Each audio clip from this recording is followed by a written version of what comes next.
Coach, it seems like one of the hallmarks of your offense this season has been making the plays in the moments, and it seemed like maybe that slipped a little bit on Saturday. Have you watching film, were you able to put a finger on that? Obviously, a lot of factors going for it on fourth and more than one a number of times, but what do you see? Yeah, at Iowa State, those are going to be the moments that define the game, and most of the time our guys have made them. And as the offensive coordinator, you just wonder, could I have called something different that our guys could have executed better? So it's hard not to blame yourself, and I do that a lot of times. And you're an inch off here, just you're so close, and the difference here is always going to be in the margins in a play here and a play there, and they add up. And there's critical moments and critical situations where they out executed us or out coached us, and we were right there to make it, and our defense did an incredible job of making some big stops for us to go be able to capitalize on it, and we didn't. And I feel like that's my fault. It's the Chase Sowell we've seen the last couple of weeks been the Chase Sowell you expected to see when healthy? Yeah, absolutely. That guy is so electric and he's so talented, and we knew with just him getting dinged up in camp and his journey back, we didn't know how long it would be, but knew at some point that guy was going to break through. And he's been as consistent as anybody that we have and as trusted as anybody that we have on the offense to go out there and make plays. And he's going to have his hands full this week too. So he's going to have a big week, and he's done a great job getting better each week. Taylor, how much do you have to rewire your decision-making process with where your guys' kicking situation is right now?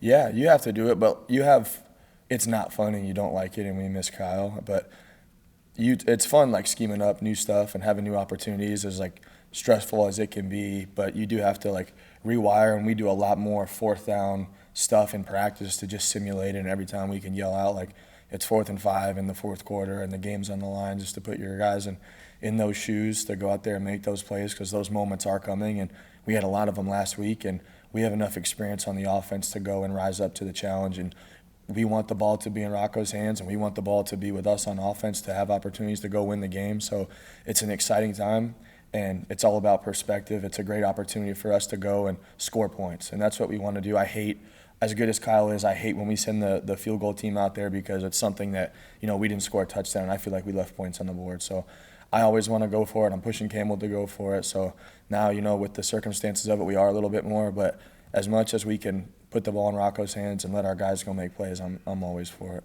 Like making a decision to go for it on fourth down is probably different, like intellectually for you, than knowing we have 4 plays to get 10 yards. How does that affect what you're calling? It does. You treat third down more like second down, and you're trying to get from, we had the penalties last week, and it turns from getting to 2nd and 15 to can you get to 3rd and 7 and then get to 4th and 2. And, we have to be able to do a couple things differently there, and that's why you saw, some of the runs on third down to get to 4th and where it's a little bit shorter, because then you have your percentages go up and things like that. So you treat third down a little bit more like second down, and your high percentage pass plays and Rocco's favorite plays, and then your run plays that you feel really good about versus the third down look. So it gives you a little bit more flexibility where you're not just chasing the sticks every single time in those situations, which is kind of nice at times also. What's Rocco giving to you guys as a runner?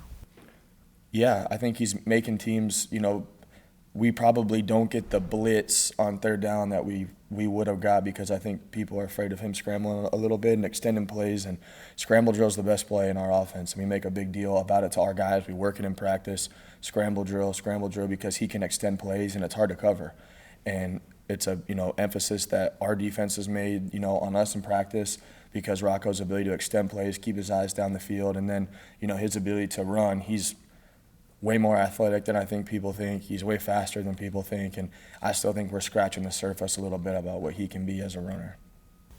Considering some of the hits he's taken in that run game, are there times, Taylor, where you scratch off certain plays, or with a guy that tough, does it not matter? No, you scratch them off, or you try to call the ones where very rarely do we call it just a quarterback run. Usually there's like a pass option off it where it's, if it's there, take it. If not, run it. So a lot of the times, even when we run them, we're not necessarily trying to. Sometimes we are. That's why we, did some of the Mansky stuff last week and some of the Moberly stuff before, where those guys can go in there and just be runners. But, yeah, you're certainly cognizant. He's one of our best players. We're better with him on the field, and you don't want to take that guy off. And he wants the ball. Like, he wants to be the one that's running it. He's, not a guy that wants to come off the field. It doesn't matter. Like, he would hold and kick and punt for us if we let him. Like, he's just a competitive guy and wants to do it all. But yeah, from my perspective, we're not as good on offense. I'm not as good as an offensive coordinator when he's not on the field. So when he's not in, I'm cognizant of it, and I want to keep that guy on the field. So yeah, I'm not circling back to too many of those runs or, the 5-man protection stuff after he takes some licks. And then I'm curious if you had a conversation with Bramer about kind of what he was thinking going out of bounds on the last play. Yeah, I talked to him afterwards, and there was just a mix-up with him on how much time was left. He thought there was a second left. There wasn't, wish, we could have done some things differently. And, I should have communicated that to him better. We should have communicated that to him better. Just try to be on the same page, some awareness there. But he thought there was time left. There wasn't. You'll love to have the game not come down to that play where it's just, lateral fest and trick play stuff. But, yeah, that was the situation there.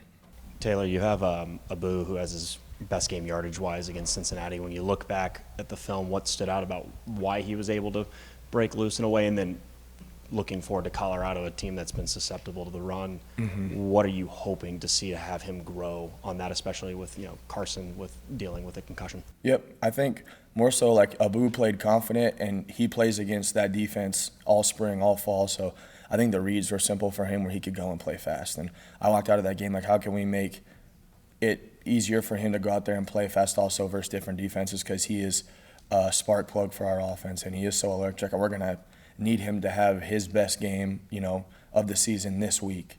And the Colorado defense is really good. Like, they had some, most of the yardage came in the first game against Georgia Tech with some quarterback run game and stuff like that, because they are incredibly talented and gifted up front, one of the most athletic defensive lines that we've seen here since I've been at Iowa State. And he's going to have to be the bell cow for us to go out there, but it's the mentality. When he's running hard and he's trucking people and jumping over people, it inspires the rest of our offense. Like, you better bring it. Like, this guy's jumping over people and running through people, whatever it takes, and it just kind of gives our offense another gear. But I think the confidence thing for him is big. Going off of that, what do you think it'll take for Abu to be more consistent moving forward? Yeah, I think I always kind of circle back to like what I can do to help that guy, and I think I can simplify the looks for him. Maybe, we don't always have to have a shift trade motion on some of this stuff, and we don't always have to have an RPO on some of this stuff. Like, he's good enough where we can get the ball and we can put him one-on-one with a safety and one-on-one with a corner like we did last week and let him go and make plays. So sometimes I overcomplicate it for Abu, and I could just put that guy in the pistol and give him the ball and let him just go cook. So that's how I took it with me. Like, I can make it easier for him. He don't have to do nothing besides just worry about getting better every day and getting back. We played a lot of snaps on Saturday. Everybody's feeling it a little bit from just the amount of snaps that we had, but I don't want him to worry about anything but, learning the looks and go out there and play fast. It feels like Abu is more effective when he's able to just take the handoff and hit the hole, or just initiate that contact rather than get the handoff and dance around a little bit. Would you agree with that sentiment? Yeah, I think so.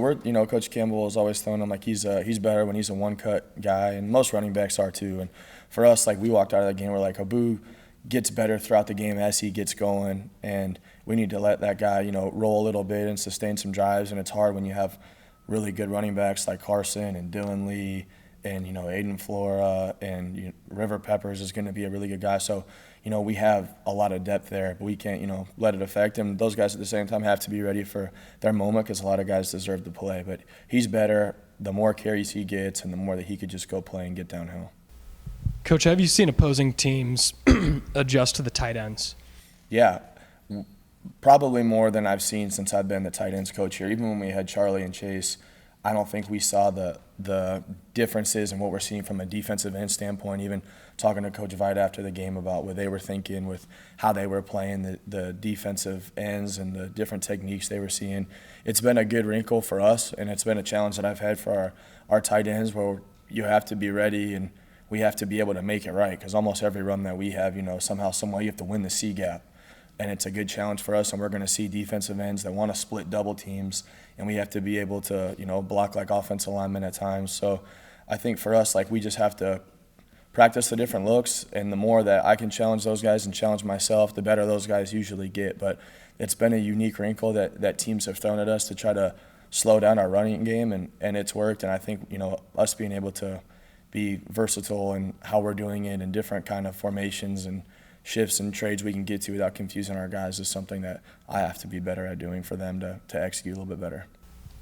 Taylor, it seems like a trait you and Rocco both have is your quote, your own worst critic. Mhm. Like when you were talking earlier about blaming yourself for a few Yeah. things. How, a lot of people maybe wouldn't think of that as a positive, like it makes you, but how is it that kind of it makes you a pro maybe to be like, whatever went right, I've got to focus on what went wrong because that's the only thing that'll make me better? Is that kind of Yeah. how you describe that? Yeah, I think so. And there's enough in football to worry about all the time. Like it's really hard. And as soon as you start worrying about other people or the what ifs of it, like you're going to lose track of your process. And I have enough George Costanza in me to where I'm always kind of just mad at myself for different stuff and think that it's my fault. And our kids here, like you won't find a quarterback that's more willing to go out there and die for his teammates than our guy. And guys willing to fight. We played 91 snaps, and there's not one kid that's slowing down the whole time. So like when we have guys that fight as hard as we do and want to do everything right, like you can't be mad at them for the attitude and the effort and the things like that. So like for me, it's like our guys will go out there and do everything we ask them. Like I have to make sure I'm asking them to do the right thing. And you know, sometimes you are, and sometimes you learn that you're not. But that's always my kind of outlook on it. Hi, Coach. Was wondering if you could comment on what you think the emotional experience for Chase Sowell could be like this weekend, going back to where he started his college career at Colorado. Yeah, I think it'll be an awesome opportunity for him. And you look at Rocco going to West Virginia last year, and they were honoring his dad, and him going back to Colorado where they asked him to leave.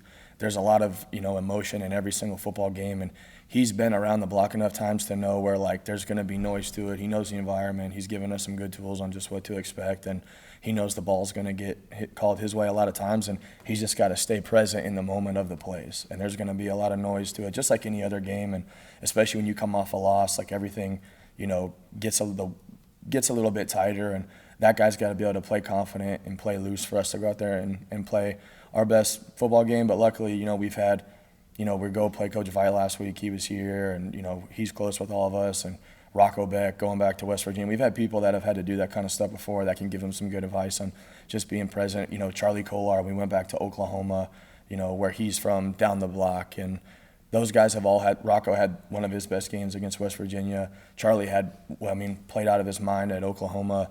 And I know with just how Sowell is and how he is and the competitive nature he is, his dad is, his brother is, his sister is, like, those people are competitive, you know, to their core, and he'll go out there and give his best shot